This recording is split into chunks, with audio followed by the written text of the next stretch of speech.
qui con Barbato De Stefano al Social Day in memoria di Don Arturo D'Onofrio. Quanto è importante essere qui oggi?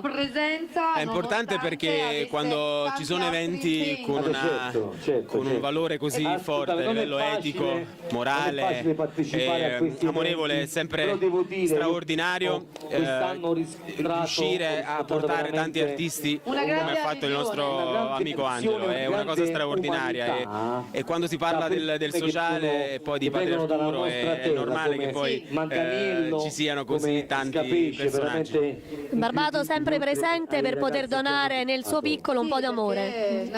Sempre presente, compatibilmente con il lavoro, è piacevole stare perché poi oltre alla beneficenza è bello anche incontrare tanti colleghi che di solito chi sta a Milano, chi sta a New York, chi sta a Londra, a Roma, quindi è sempre piacevole anche avere una sorta di unione anche artistica e poi alla fine chi è qua è perché ha un cuore enorme.